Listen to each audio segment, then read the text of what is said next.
नमस्कार। प्राइम समाचारमा स्वागत छ। म दृष्टिवाणी थिताल। म सुषमा श्रेष्ठ। सुरु गरौँ अहिलेसम्मका प्रमुख समाचारबाट। कर्णाली प्रदेशमा मुख्यमन्त्री विरुद्ध अविश्वासको प्रस्तावपछि नेकपाको विवाद बल्झियो। अध्यक्षद्वय ओली दाहाल र नेपालबीच भेटवार्ता तीव्र। मुख्यमन्त्री शाहीद्वारा प्रमुख सचेतक परिवर्तन। आज 4000 भन्दा धेरैमा कोरोना संक्रमण पुष्टि हुँदा निको हुनेको संख्या 1500 मात्रै।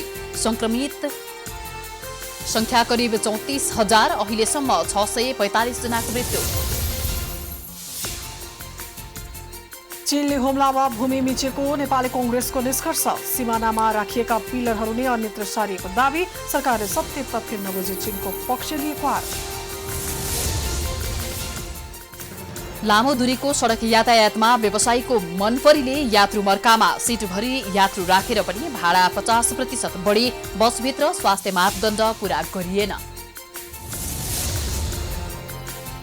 सबै सरकारी अस्पताललाई कोभिड अस्पताल बनाउने सरकारको निर्णय। कोरोनाका कारण गर्भवती तथा सुत्केरीको स्वास्थ्य परीक्षण प्रभावित। प्रसूति गृहबाट दिइने सेवा अस्तव्यस्त।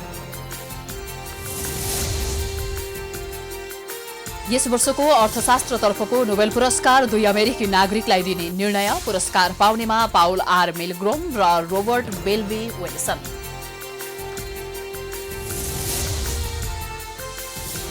र नेपाल क्रिकेट संघको वार्षिक साधारण सभा फेरि स्थगित। असोज 28 र 29 गतेको कार्यक्रम रोकिए पनि अर्को मिति तय हुन सकेन।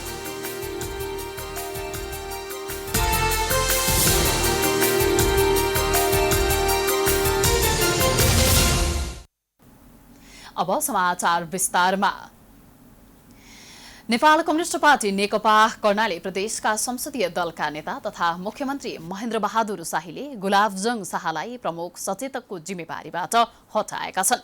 काम कारबाही सन्तोषजनक नभएको भन्दै शाहलाई सोमबार प्रमुख सचेतकबाट हटाइएको मुख्यमन्त्री शाहीले जानकारी गराएका हुन्। मुख्यमन्त्री शाहीले सोमबार नै प्रमुख सचेतकको जिम्मेवारी प्रदेश सांसद सीता नेपालीलाई दिएका छन्। आइतबार मात्रै नेकपाका 18 जना सांसद दलका नेता शाही विरुद्ध अविश्वासको प्रस्ताव दर्ता गराएका थिए। दलको नेता विरुद्ध अविश्वासको प्रस्ताव दर्ता भएपछि प्रमुख सचेतक शाहले सोमबार नै दलको बैठक बोलाएका हुन्। नेकपा कर्णाली प्रदेशका लामो समयदेखि रस्साकसी भइरहेको छ भने सांसदहरूले दलको नेता विरुद्ध अविश्वासको प्रस्ताव दर्ता गरेपछि यो झनै चुलिएको छ।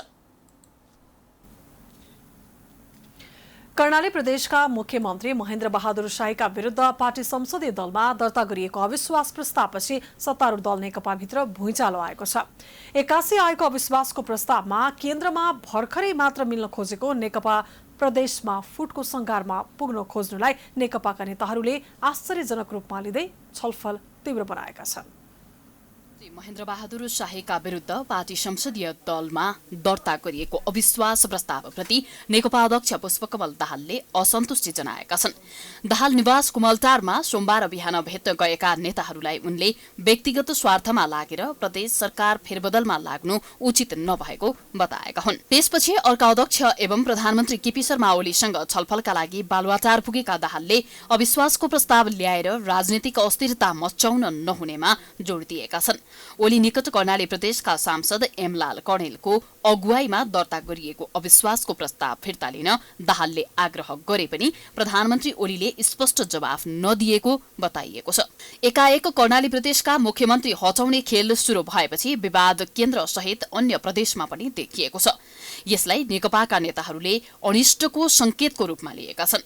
नेता भीम रावलले आफ्नै दलबाट बनेको मुख्यमन्त्री हटाउने रणनीति गलत भएको प्रतिक्रिया दिएका छन्। हाम्रो पार्टी जुन प्रकारको अन्तर्विरोध र समस्याको एउटा जटिलताबाट गुजिरहेको बेला हामीले स्थायी कमिटीको बैठकबाट त्यसलाई समाधान गर्ने उपाय निकाल्यो र त्यो अपानीको रूपमा जारी पनि भयो। तर त्यो अपानी जारी भएर प्रदेश सरकार संघीय सरकारमा हेरफेर गर्ने भनेर निर्णय गर्दा गर्दै त्यो निर्णयतर्फ चाहिँ नजाने अनि यस्तो खालको जुन प्रक्रिया देखा पऱ्यो यसले तपाईँलाई अघि भन्नुभएको त्यो चिन्ता अवश्य पनि जाएको छ। कर्णाली प्रदेशबाट सुरु भएको मुख्यमन्त्री विरुद्धको अभियान अन्य प्रदेशमा पनि देखिने सम्भावना बढेको छ। प्रदेश 1 मा पनि नेकपाको अन्तर्विरोध संसदीय दलमा देखिए मुख्यमन्त्री शेरधन राईको पद धरापमा पर्ने निश्चित छ। 93 सांसद रहेको प्रदेश 1 को सभामा 51 पूर्व एमाले, 16 पूर्व माओवादी सहित नेकपाका 67 सांसद रहेका छन्। प्रदेश संसदीय दलको निर्वाचनमा मुख्यमन्त्री राईले 26 र प्रदेश इन्चार्ज भीम आचार्यले 24 मत प्राप्त गरेका थिए भने 1 मत बदर भएको थियो। कर्णाली प्रदेशको काउन्टरमा दाहाल र नेपाल पक्ष एक ठाउँमा उभिएको खण्डमा मुख्यमन्त्री राईको पद जोगिन मुस्किल छ। बागमती प्रदेश पनि विवाद रहित छैन। अध्यक्ष दाहाल र वरिष्ठ नेता माधव कुमार नेपालबाट ग्रीन सिग्नल पाए तत्काल बहुमत सांसदको हस्ताक्षर सहित मुख्यमन्त्री पौडेल विरुद्ध संसदीय दलमा अविश्वास प्रस्ताव दर्ता गर्न कुनै अप्ठ्यारो नहुने देखिन्छ। कर्णाली प्रकरणमा शीर्ष नेताले कसरी समाधान खोज्छन् त्यसमै अन्य प्रदेशको अवस्था पनि भर पर्ने निश्चित छ।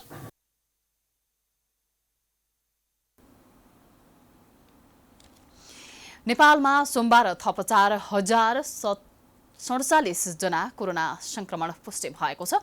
आज संक्रमित मध्ये काठमाडौँ उपत्यकाका मात्रै 2200 भन्दा धेरै रहेका छन्। आज निको हुनेमा करिब 1500 मात्रै छन् भने 9 जनाको मृत्यु भएको छ। सक्रिय संक्रमितको संख्या 34000 पुग्न लागेको छ। पछिल्लो 24 घण्टामा 4047 जना नयाँ कोरोना संक्रमित थपिएका छन्। देशभर गरिएको 14530 परीक्षणमा काठमाडौँ उपत्यकामा मात्रै 2283 जनामा कोरोना भाइरस संक्रमण पुष्टि भएको छ, जसमा काठमाडौँमा 1888, भक्तपुरमा 118 र ललितपुरमा 277 जना गरी 4047 जनामा कोरोना संक्रमण पुष्टि भएको छ। यो सँगै नेपालमा कोरोना संक्रमितको संख्या 1,11,802 पुगेको छ। नेपालमा आजको पीसीआर 14530 गरी जम्मा 11,91,514 परीक्षण भएको छ। गत 24 घण्टामा नयाँ संक्रमितको संख्या 4047 रहेको छ। आज काठमाडौँ उपत्यका मध्ये काठमाडौँमा 1888, भक्तपुरमा 118 र ललितपुरमा 277 जना गरी जम्मा संक्रमितको संख्या 2283 छ। कोरोना संक्रमणबाट देशभरका विभिन्न जिल्लाका 9 जना कोरोना संक्रमितको निधन भएको छ। मृतकमा 2 जना महिला र 7 जना पुरुष रहेका छन्। यो सँगै नेपालमा कोरोना संक्रमणबाट निधन हुनेको संख्या 645 पुगेको छ। यो कुल मृतकको 0.58% हो। पछिल्लो 24 घण्टामा 1473 जना कोरोना मुक्त भएका छन्। यो सहित निको हुनेको संख्या 77277 जना पुगेको छ। यो कुल संक्रमितको 69.12% हो। कोभिड-19 बाट संक्रमण मुक्त भई गत 24 घण्टामा डिस्चार्ज हुनुहुनेहरूमा जम्मा 1473 हुनुहुन्छ। आजसम्म डिस्चार्ज हुनुहुने 77277 छ। कोभिड-19 संक्रमणबाट मुक्त हुने दर 69.1% छ। हाल देशभर 33,880 सक्रिय संक्रमित छन्, जसमा संस्थागत आइसोलेसनमा 13,923 र होम आइसोलेसनमा 19,257 जना रहेका छन्। संक्रमित मध्ये 279 जना आइसियु र 67 जना भेन्टिलेटरमा रहेका छन्। देशभरका क्वारेन्टिनमा 4,831 जना रहेका छन्। हाल मनाङ मात्रै कोरोना सक्रिय संक्रमित छैनन् भने बाँकी 76 जिल्लामा सक्रिय संक्रमित रहेका छन्। 500 भन्दा धेरै जना संक्रमित रहेको जिल्लाहरूमा काठमाडौँ उपत्यकाका 3 वटै सहित 10 वटा जिल्ला रहेका छन्।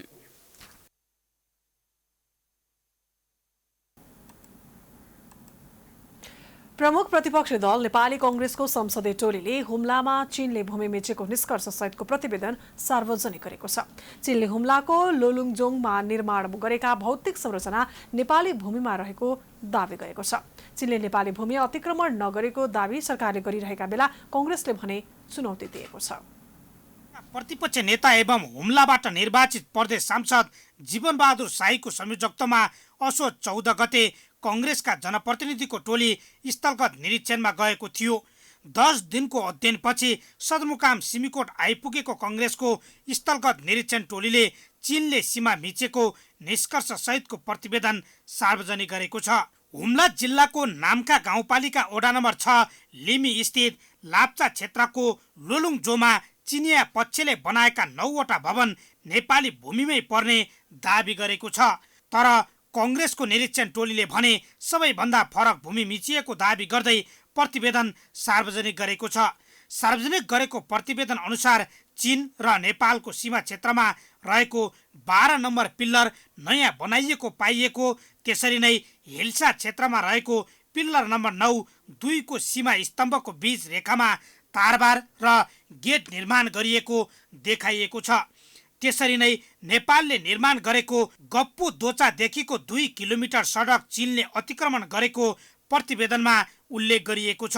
किट भन्ने स्थानमा रहेका 5-1 र 5-2 नम्बर पिल्लरमा तारजाली गरिनुका साथै नयाँ बनाइएका सीमा स्तम्भहरू र पुराना सीमा स्तम्भहरूको अक्षर र लिपि नै फरक रहेको निष्कर्ष छ। प्रतिवेदन अनुसार 6 र 2 नम्बर पिल्लरमा गडबड देखिएको छ भने 12 नम्बर पिल्लरमा पनि नयाँ बनाइएको पाइएको छ। त्यसरी नै चीनले जीपीएस प्रणाली नै परिवर्तन गरेर प्राविधिक रूपमा समेत जमिन हडप्न खोजेको निरीक्षण टोलीका संयोजक साईको दाबी छ। 12 नम्बरको पिलर नयाँ बनाएको देखियो भर्खरै 5-10 जुन बेला त्यो लोलुङजङमा 9वटा घर बनाए त्यही बेला चाहिँ त्यो पिलर बनाएको देखियो। त्यो पिलर पनि अब त्यो नयाँ बनाउनु भनेको त्यसको ओरिएन्टेसन चेन्ज गरेको देखिन्छ। 6-1 को पिलरलाई त्यो सिङ्गो नेपालको पिलर हो, त्यसलाई चाहिँ उनीहरूले बार लगाएर त्यो 6-1 को पिलर आफ्नो एरियाभित्र राखेका छन्। यता हुम्लाबाटै निर्वाचित कङ्ग्रेसकी प्रतिनिधि सभा सदस्य रङ्गमती शाहीले पनि आफूहरूको निष्कर्ष भूमि मिचिएकै भएको बताइन्। नेपाली भूमिमा चीनको रजाई हुँदा पनि नेपाल सरकार भने मूकदर्शक बनेको कङ्ग्रेस सांसदहरूको आरोप छ। सरकार मूकदर्शक मात्रै होइन, चीनले नेपाली भूमि नमिचेको दाबी गरिरहेको छ। सरकारले चीनकै पक्ष लिएर बिना ठोस प्रमाण र बिना अध्ययन चीनले निर्माण गरेका नयाँ भवनहरू उसैको भूमिमा रहेको बताएसँगै नेपाली भूमि सरकारकै मिलेमतोमा मिचिएको सांसद शाहीको आरोप छ।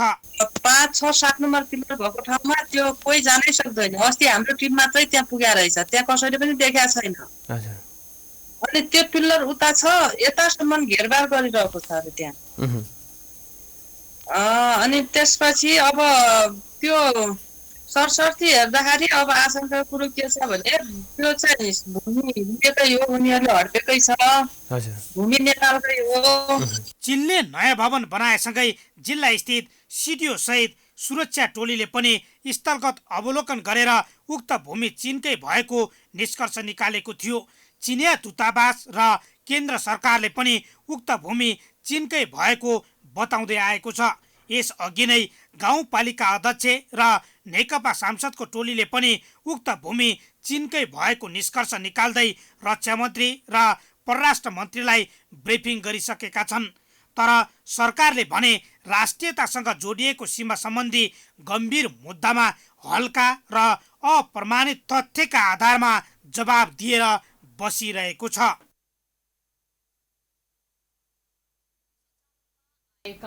लामो दूरीको सडक यातायातमा व्यवसायीको मनपरी मौलाएको छ र असोज 1 गतेदेखि सञ्चालनमा आइसकेपछि पनि कोरोना संक्रमणको जोखिमप्रति उनीहरूले व्यवस्था गर्दै आइरहेका छन्।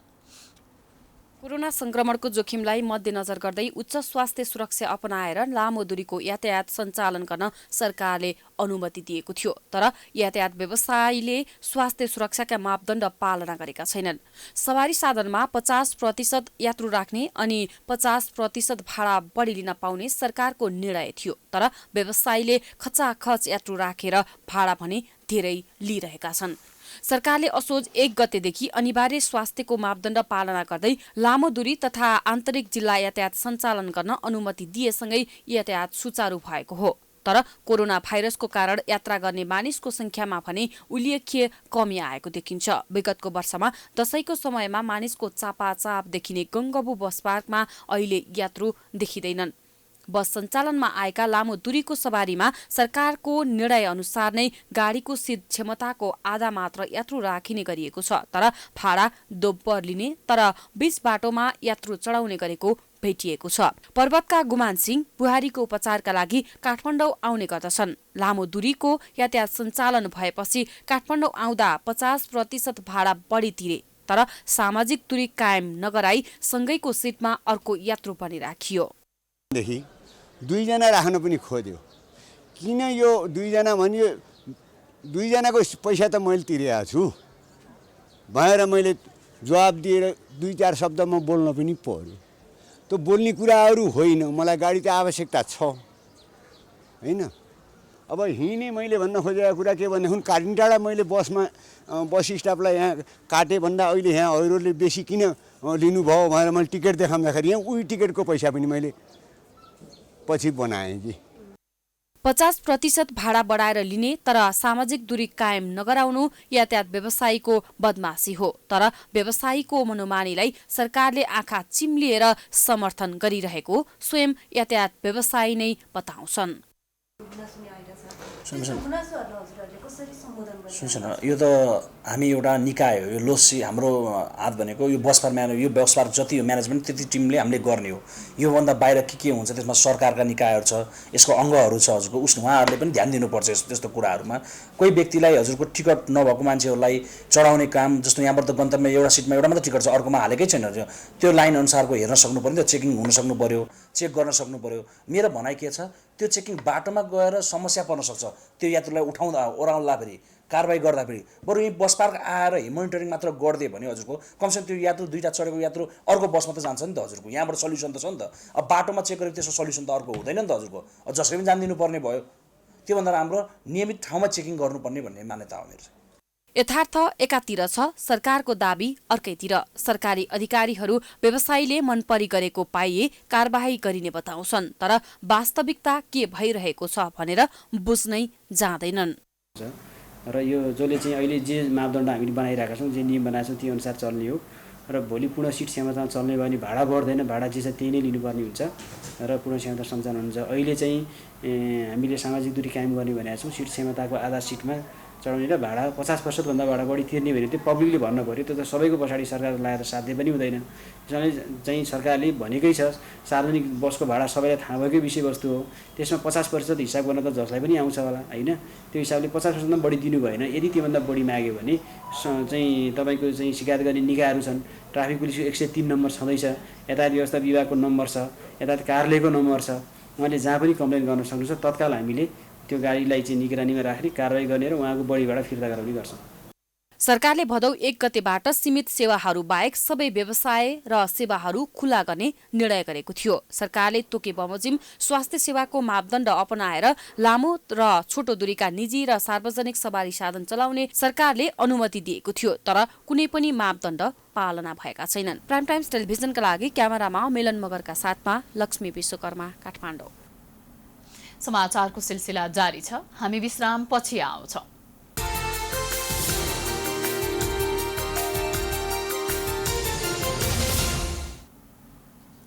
विश्रामपछि स्वागत छ। अब बाँकी समाचार।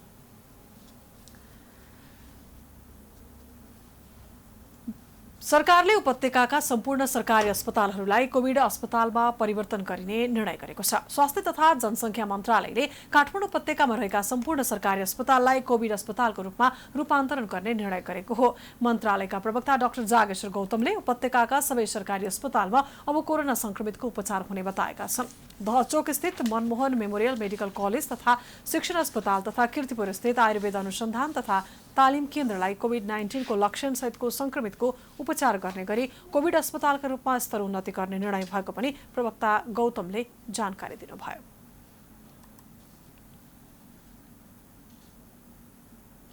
मनमोहन शिक्षण अस्पताल दहचोक, राष्ट्रिय आयुर्वेद अनुसन्धान तथा तालिम केन्द्र कीर्तिपुरमा सञ्चालित आइसोलेसन सेन्टरलाई लक्षण सहितका संक्रमितहरू राख्ने गरी स्तरोन्नति गर्दै व्यवस्थापन गर्ने। यी ठाउँहरूमा अब कोभिड-19 अस्पतालको रूपमा सञ्चालन गर्ने निर्णय भएको छ।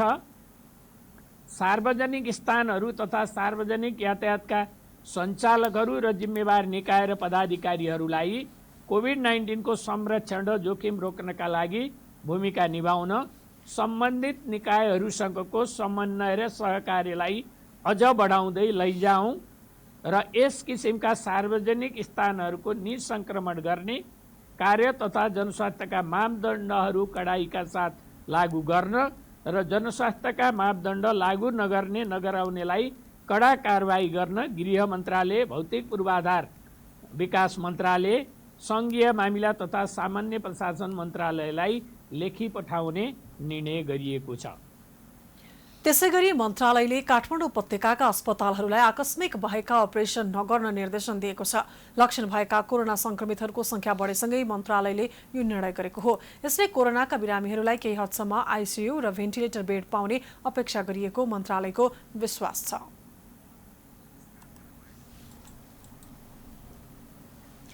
कोरोना संक्रमणले स्वास्थ्य क्षेत्र अस्तव्यस्त बन्दै गएको छ। यसको एउटा उदाहरण हो काठमाडौँको थापाथली स्थित परोपकार प्रसूति गृह। अन्य अस्पतालले गर्भवती तथा सुत्केरी महिलाको उपचार नगराएपछि प्रसूति गृहमा चाप बढेको छ। एकातिर महिलाहरूले राम्रो सेवा पाएका छैनन् भने अस्पतालमा जनशक्तिदेखि बेडसम्म अभाव भएको छ। थापाथली स्थित प्रसूति गृहमा सुत्केरी गराउन आउने र नियमित चेक जाँचका लागि आउनेको भिड लागेको छ। अन्य बिरामीको जस्तै गर्भावस्थामा जोखिम उच्च रहन्छ, तर जोखिम मोलेरै टाढा टाढाबाट अस्पताल आउने गरेका छन्। अझै विडम्बना त के छ भने उपत्यकाकै ठूला ठूला अस्पतालहरूले समन्वय नगरी धमाधम रिफर गर्दा प्रसूति गृहमा गर्भवतीको भिड लाग्न थालेको छ।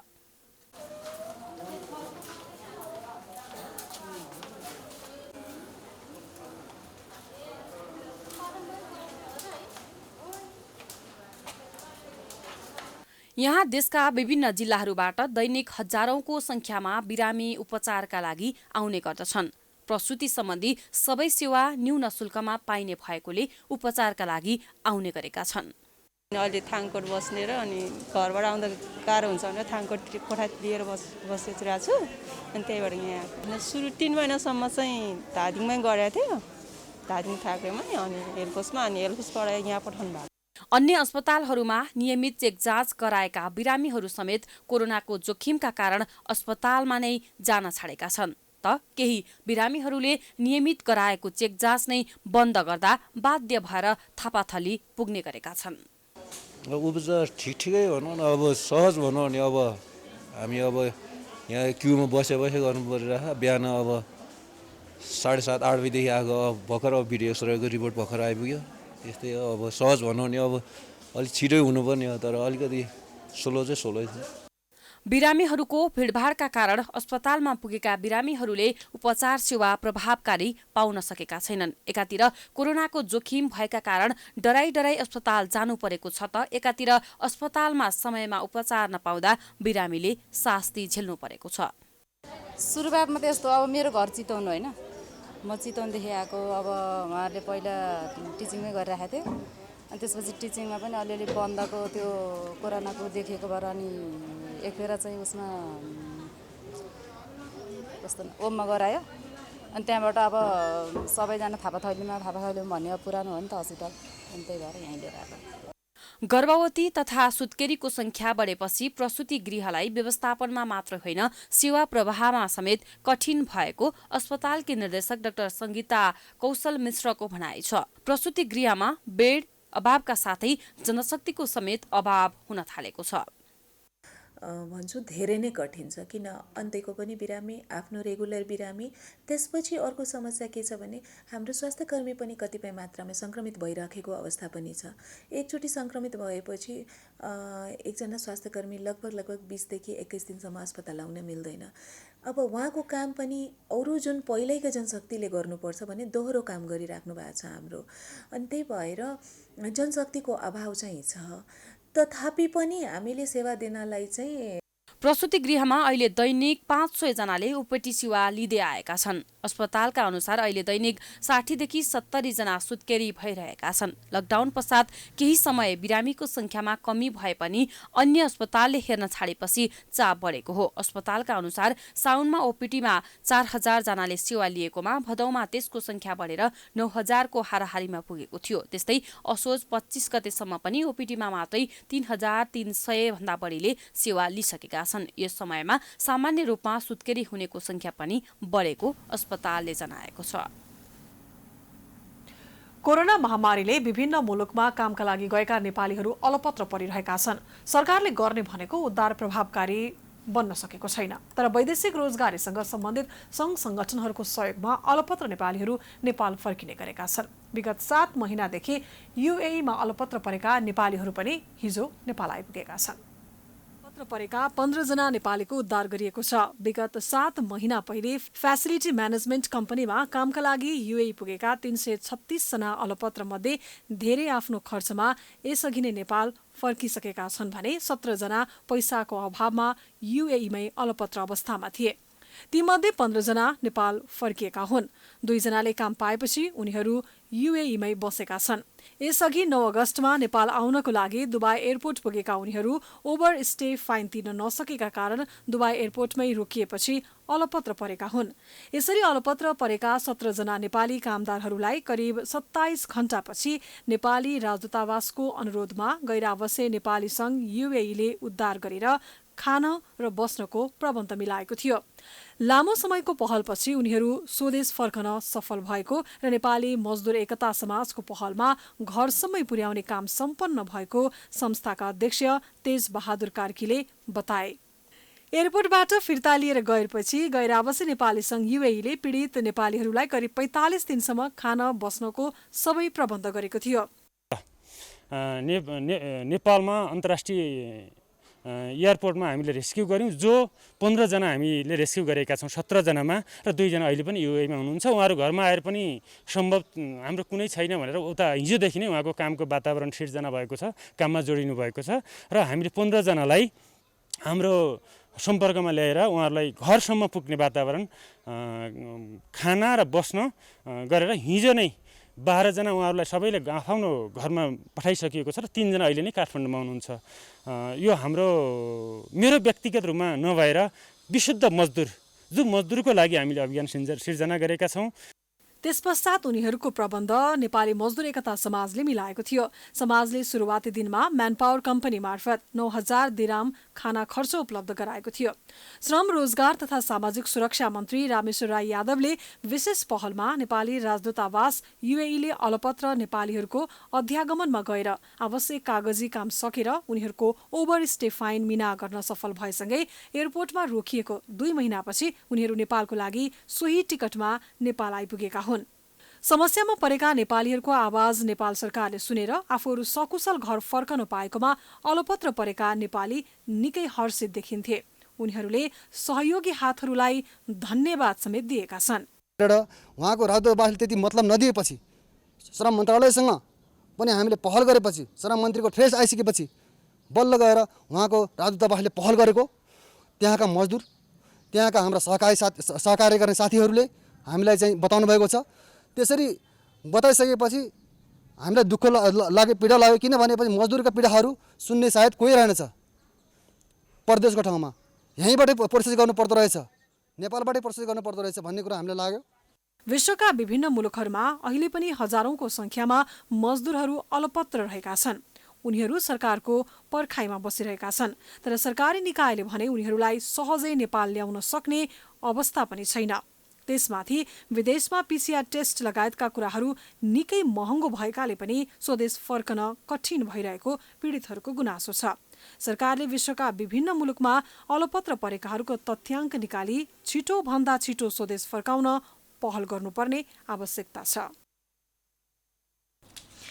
जडीबुटी अनुसन्धान तथा प्रशोधन केन्द्रले कोरोनाबाट संक्रमितलाई 3 दिनभित्रै खतरा मुक्त राख्ने र 8 दिनभित्रै कोरोनाबाट मुक्त गर्ने दावी गरेको छ।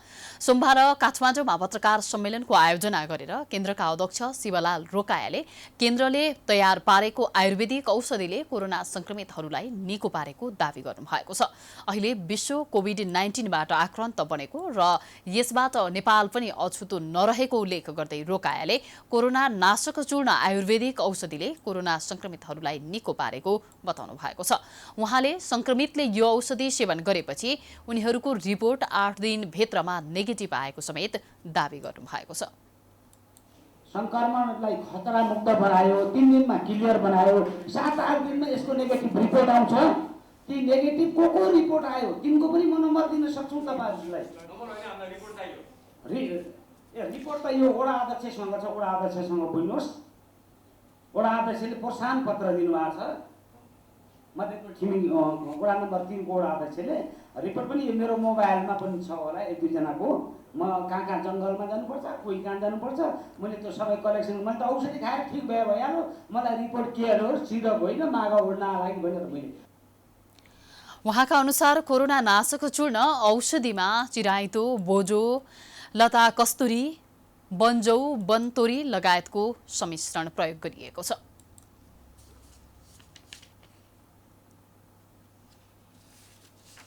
डोटीको पूर्वी चौकी गाउँपालिका भित्रका एकल तथा सीमान्तकृत महिलाहरूलाई राहत वितरण गरिएको छ।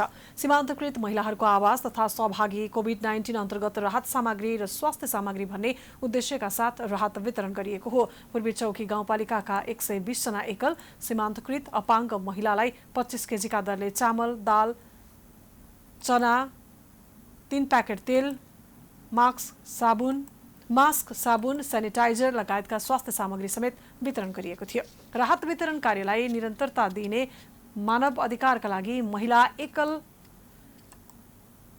एकल महिला समूह डोटीले जनाएको छ। कोरोना भाइरसको महामारीले गर्दा अहिले सबैजनाले सङ्कटको सामना गरिरहेको भए पनि एकल महिला, अशक्त, सीमान्तकृत महिलाहरूलाई दैनिकी चलाउन मुस्किल परिरहेका बेला सहयोग स्वरूप राहत वितरण गरिएको अधिकारका लागि महिला एकल समूह डोटीका कार्यक्रम संयोजक लक्ष्मी देउवाले बताइन्।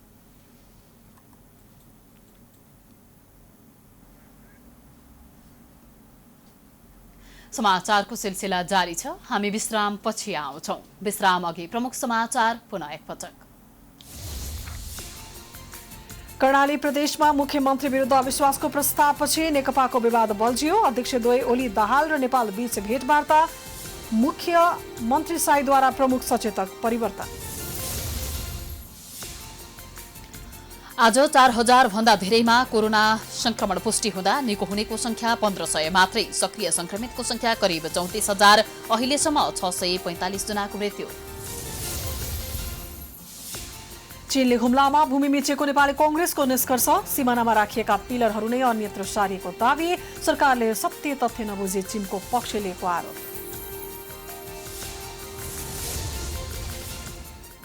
लामो दूरीको सडक यातायातमा व्यवसायीको मनपरीले यात्रु मर्कामा। सिटभरि यात्रु राखेर पनि भाडा 50% भन्दा बढी।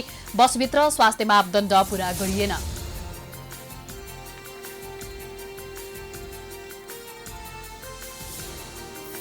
सबै सरकारी अस्पताललाई कोभिड अस्पताल बनाउने सरकारको निर्णय। कोरोनाका कारण गर्भवती तथा सुत्केरीको स्वास्थ्य परीक्षण प्रभावित। प्रसुति गृहमा दिइने सेवा अस्तव्यस्त।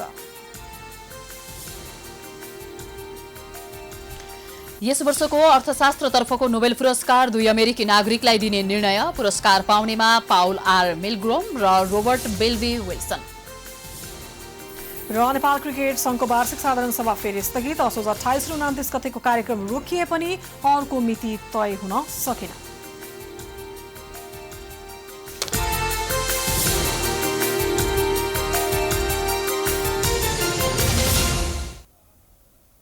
विश्रामपछि स्वागत छ। अब आर्थिक समाचार।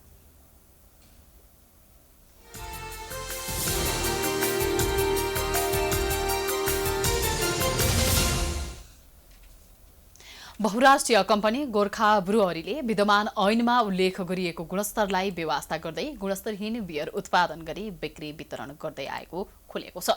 सो कम्पनीले उत्पादन गरेको कार्लसबर्ग टुबोर गोर्खा सान मिगल बियरमा माल्ट प्रशोधित जौको मात्रा भन्दा कनेका धेरै भेटिएपछि अहिले विवादमा तानिएको छ। गोर्खा ब्रुअरीले उत्पादन गरिरहेको कार्लसबर्ग टुबोर गोर्खा सान मिगल लगायतका बियरहरूमा प्रशोधित जौको मात्रा बढी हुनुपर्नेमा सो नभई अत्यधिक मात्रामा गुणस्तरहीन चामलको कनिका बढी प्रयोग गरेको आन्तरिक राजस्व विभागले जनाएको छ। गोर्खा ब्रुअरीको उत्पादनमा बियरको रेसिपीमा 50% भन्दा बढी कनिका भेटिएपछि विभागले बियरको अन्तःशुल्क नभई अन्य सरहको अन्तःशुल्क तिराउनु पर्ने भन्दै सम्बन्धित निकायलाई निर्देशन समेत दिएको छ। बियरमा प्रति लिटर अन्तःशुल्क 165 रहेको छ। तर कनिका बढी हालेका कारण विभागले बियरको मान्यता नदिई अन्य सरहको अन्तःशुल्कका लागि कम्पनीलाई निर्देशन दिएको जनाएको छ। अन्य सरह अन्तःशुल्कमा दर रेट प्रति लिटर 430 रुपियाँ विभागले कायम गरेको छ। यो 2206.00.90 अनुसार मूल्य कायम गरेको विभागको भनाइरहेको छ। गोर्खा ब्रुअरीले विभागले कायम गरेको अन्तःशुल्क तिर्न आनाकानी गर्दै आएको छ। कम्पनीले भने नयाँ अन्तःशुल्क नभई पुरानै अन्तःशुल्कमा बियर बजारमा पठाउनका लागि आन्तरिक राजस्व विभाग र भन्सार विभागलाई दबाब दिएको छ। खेतान ग्रुपद्वारा उत्पादन हुँदै आएको सो बियरको मुख्य मालिकको रूपमा राजेन्द्र खेतान रहेका छन्। खेतान ठगी केसमा प्रहरीको मोस्ट वान्टेडको सूचीमा रहेका व्यक्ति समेत हुन्। आन्तरिक राजस्व विभागले गोर्खा ब्रुअरीको उत्पादनमा कनिकाको मात्रा बढी भएको विषयमा अहिले भन्सार विभागसँग मिलेर अनुसन्धान गरिरहेको जनाएको छ। विभागले यसअघि बजारमा पठाइसकेको बियरको पनि नयाँ अन्तःशुल्क कायम गर्न खोजिरहेको छ। यही विषयमा थप अनुसन्धान गर्नका लागि दुवै विभागले छलफल समेत गरिरहेका छन्। विभागले Gorkha brewery, Mount Everest brewery, Himalayan brewery, Yeti brewery, Sherpa brewery, CG brewery, Nepal brewery, Tiger brewery, yak brewery, Raj ब्रुअरीको उत्पादनमा गुणस्तर परीक्षण गरेको थियो। अरू 9वटा कम्पनीका उत्पादन ठिक भए पनि गोर्खा ब्रुअरीको उत्पादनमा बियरमा आवश्यक पर्ने प्रशोधित जौको मात्रा थोरै राखी नाफा कमाउने उद्देश्यले कनिकाको मात्रा बढी प्रयोग गरेको भेटिएको थियो। जौभन्दा कनिका सस्तो पर्ने भएकाले गोर्खा ब्रुअरीले कनिकाको मात्रा बढी प्रयोग गरेर उपभोक्तामाथि समेत खेलबाड गरेको पाइएको छ। प्राइम टाइम्स टेलिभिजनका लागि रोशन कार्कीको रिपोर्ट। सरकारले पछिल्लो समयमा सबै क्षेत्रलाई करको दायरामा आउनुपर्ने जनाएपछि ठूला तथा साना व्यापारीले भरिया र न्यून आय भएका व्यक्ति र चिनजानको नाममा फर्म दर्ता गर्ने कार्यमा तीव्रता आएको छ। गरिब र मजदुरको नाममा फर्म दर्ता गरेर मूल्य अभिवृद्धि कर, भ्याट र राजस्व समेत छली गर्ने कार्यलाई सरकारले नियन्त्रण गर्न समेत सकेको छैन। नक्कली मूल्य अभिवृद्धि कर भ्याट बिलमाथि सरकारले अनुसन्धानलाई कडाइका साथ अगाडि बढाएपछि कारबाहीबाट बच्न व्यवसायीले कामदार र भरियाको नाममा व्यावसायिक फर्महरू दर्ता गराई अवैध सामान आयात निर्यात गर्ने गरेको खुल्न आएको राजस्व अनुसन्धान विभागले जनाएको छ। विभिन्न नाकाबाट नेपाल भित्रिएका अवैध सामान नियन्त्रणमा लिएपछि सम्बन्धित व्यवसायीको खोजी हुँदा भरिया र कामदारको नाममा फर्म दर्ता भएको पाइएको विभागले जनाएको छ। आधिकारिक रूपमा आफ्नो नाममा फर्म दर्ता नगरी मजदुर र न्यून आय भएकाको नाममा व्यापारिक फर्म खोली आयात निर्यात गरिँदै आएको भन्दै केहीलाई विभागले मुद्दा दर्ता गरेको छ। यसरी नक्कली बिल प्रयोग गरी 23 करोड 22 लाख रुपियाँ राजस्व छलीको आरोप किशोरी यादव र कबिरन खातुन विरुद्ध मुद्दा दायर भएको छ। विभागले नक्कली बिल बनाई राजस्व छली गरेको अभियोगमा ललितपुर महालक्ष्मी नगरपालिकाको मनिष ट्रेडिङ कन्सर्न र बारा जिल्लाको सहारा एन्ड खातुन ट्रेडर्स विरुद्ध उच्च अदालतमा मुद्दा दायर गरेको हो। मनिष ट्रेडिङले आर्थिक अवस्था कमजोर भएका व्यक्तिको नाममा फर्म दर्ता गरी आयात गरिएका वस्तु तथा सेवा समेत नक्कली देखाई नक्कली बिल बनाएर 13,25,088,263 रुपियाँ ठगी गरेको विभागले आरोप लगाएको छ। कुनै एउटा चाहिँ सामान्य मजदुरहरूको नाममा फर्म दर्ता गर्ने अनि कसको सामान ल्याउन चाहिँ अब त्यो अर्डर गर्ने यहाँ अर्कैले होइन, अनि त्यसले अर्डर गरेपछि त्यो सामान इम्पोर्ट गर्नको लागि त्यो फर्म प्रयोग गर्ने, अनि त्यो सामान आएर चाहिँ जसको सामान हो त्यसको गोदाममा सर्लक्क सामान झर्ने, उसले कुनै बिल बिजक पनि नलिने होइन, उसले बिक्री गर्दाखेरि पनि बिल बिजक नदिने, त्यो उसको काम सकिएको होइन, इम्पोर्ट गरेको देखाउने होइन, सामान खरिद बिक्री नले केही गर्दैनन्, अनि त्यसको आधारमा बिल छपाएर अनि जसलाई जस्तो जस्तो बिल चाहिन्छ अनि त्यो चाहिँ 7-8% लिएर चाहिँ बिल बेच्छ। राजस्व चौटको कसुर गरेको देखियो। अब चाहिँ भिएटी पनि छले, आयकर पनि छले र छल्नलाई सहयोग गरे। मनिष ट्रेडिङका सञ्चालक किशोरी यादवले लिहला अग्रवाल र मागैन यादवको नाममा फर्म दर्ता गरी फर्मबाट कुर्ता सुरुवाल, रेडिमेड गार्मेन्ट जस्ता सामान आयात भएको नक्कली बिल पेश गरेको पाइएको छ। सो ट्रेडिङले डन्डी, सिमेन्ट, फोटोकपी पेपर सामान बिक्री गरेको झुटा बिल बनाएर राजस्व ठगी गरेको विभागले आरोप लगाएको छ। बारा जिल्ला रामपुर टोकनीको सहारा एन्ड खातुन ट्रेडर्सले 9,96,54,761 रुपियाँको नक्कली बिल बनाई ठगी गरेको आरोपमा पाटन उच्च अदालतमा मुद्दा दायर गरेको विभागले जनाएको छ। सहारा एन्ड खातुन ट्रेडर्सकी सञ्चालिका कबिरन खातुनले भ्याट 3,22,82,576 र आयकरतर्फ 7,83,000 73,72,185 रुपियाँ ठगी गरेको विभागले दर्ता गराएको मुद्दामा उल्लेख छ। क्यामेरामा वेद श्रेष्ठका साथ रोशन कार्कीको रिपोर्ट। अब अन्तर्राष्ट्रिय समाचार।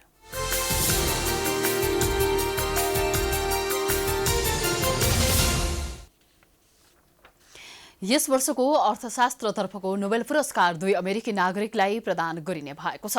सोमबार द स्विडिश एकाडेमी अफ साइन्सले घोषणा गरे अनुसार यस वर्षको नोबेल पुरस्कार पाउल आर मिलग्रोम र रोबर्ट विल्सनलाई प्रदान गरिने भएको हो। उनीहरूलाई लिलामी सिद्धान्तमा सुधार तथा नयाँ लिलामी प्रारूपको आविष्कार गरेकाले सम्मान स्वरूप यो पुरस्कार प्रदान गरिन लागेको हो।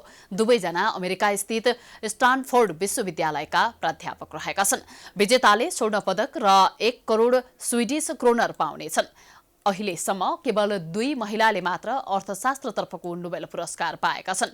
नोबेल पुरस्कार सन् 1901 देखि दिन थालेको भए पनि अर्थशास्त्रतर्फको पुरस्कार भने सन् 1969 बाट दिन थालिएको हो। सन् 1968 मा स्विडेनको केन्द्रीय बैंक सोरियस रिसबाङ्कद्वारा स्थापित यो पुरस्कार पहिलो पटक अर्थशास्त्रीद्वारा राग्नार फ्रिन्च र सन् तिनबर्जेनलाई दिइएको थियो। सोमबार अर्थशास्त्रको नोबेल पुरस्कारको घोषणा भएसँगै यस वर्षका लागि सबै विधाको नोबेल पुरस्कार घोषणा भइसकेको छ।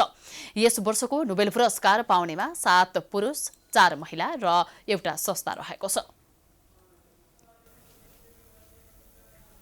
कोरोना भाइरसका कारण संकटमा परेको बेलायती राष्ट्रिय ध्वजावाहक विमान सेवा ब्रिटिश एयरवेजका प्रमुख कार्यकारी अधिकृत अलेक्स क्रुजले राजीनामा दिएका छन्। क्रुजले तत्काल लागू हुने गरी राजीनामा दिएका छन्, तर राजीनामा दिनुको खास कारण खोलिएको छैन।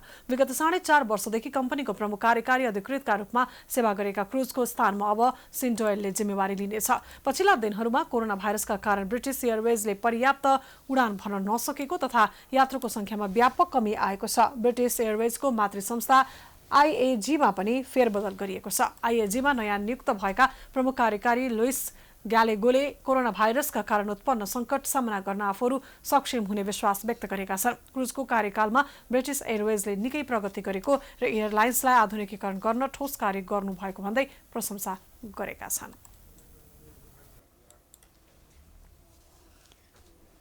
अब खेलकुद समाचार।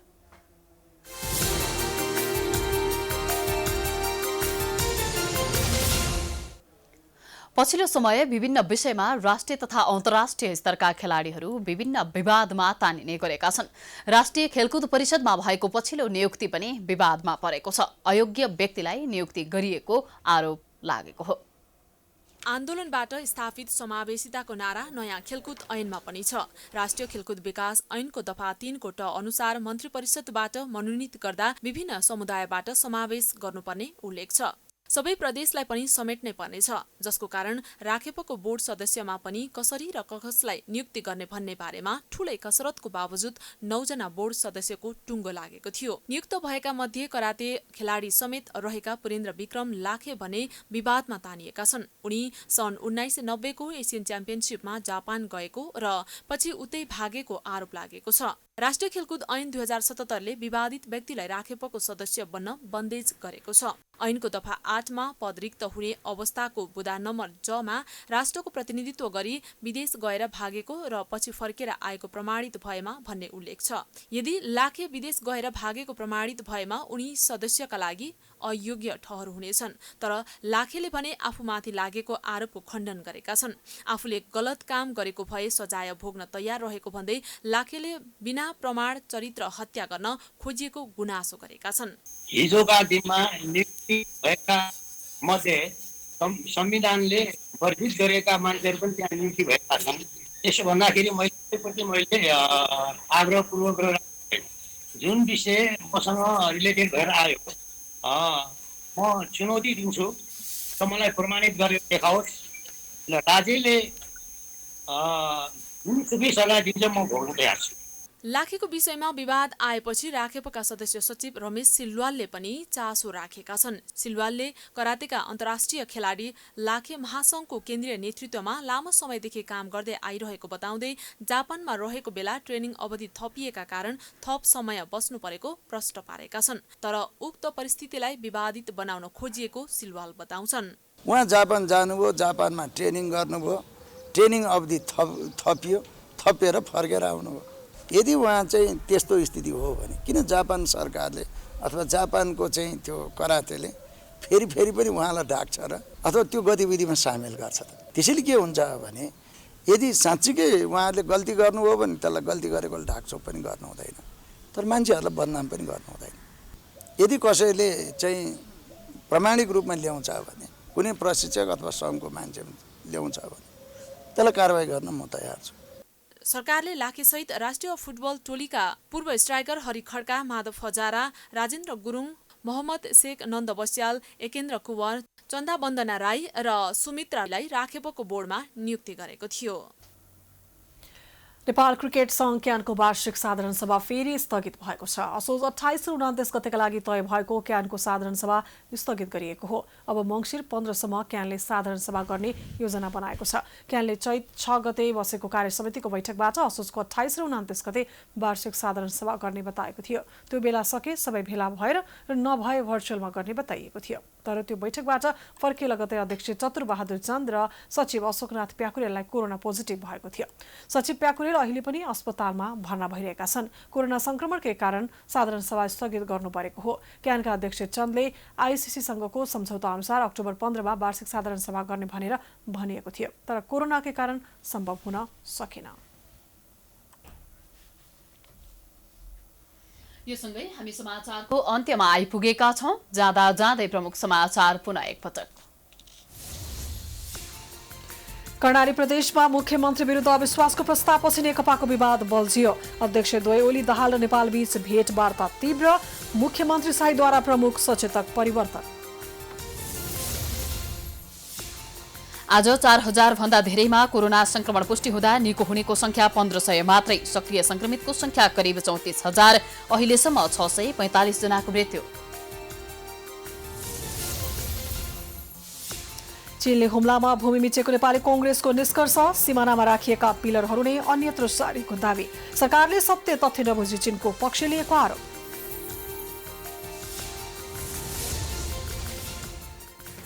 लामो दूरीको सडक यातायातमा व्यवसायीको मनपरीले यात्रु मर्कामा। सीटभरि यात्रु राखेर पनि भाडा 50% बढी। बसभित्र स्वास्थ्य मापदण्ड पूरा गरिएन। सबै सरकारी अस्पताललाई कोभिड अस्पताल बनाउने सरकारको निर्णय। कोरोनाका कारण गर्भवती तथा सुत्केरीको स्वास्थ्य परीक्षण प्रभावित। प्रसूति गृहबाट दिइने सेवा अस्तव्यस्त। यस वर्षको अर्थशास्त्रतर्फको नोबेल पुरस्कार 2 अमेरिकी नागरिकलाई दिने निर्णय। पुरस्कार पाउनेमा पाउल आर मिलग्रोम र रोबर्ट बिल्बे विल्सन।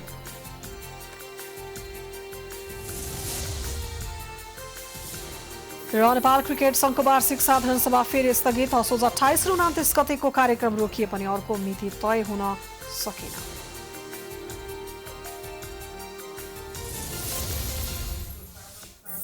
समाचार अहिलेलाई सकियो। यसपछिको प्रस्तुति जनता जान्न चाहन्छन् ऋषि कुमारको साथमा। प्राइम टाइम्स टेलिभिजन हेर्दै गर्नुहोला। नमस्कार।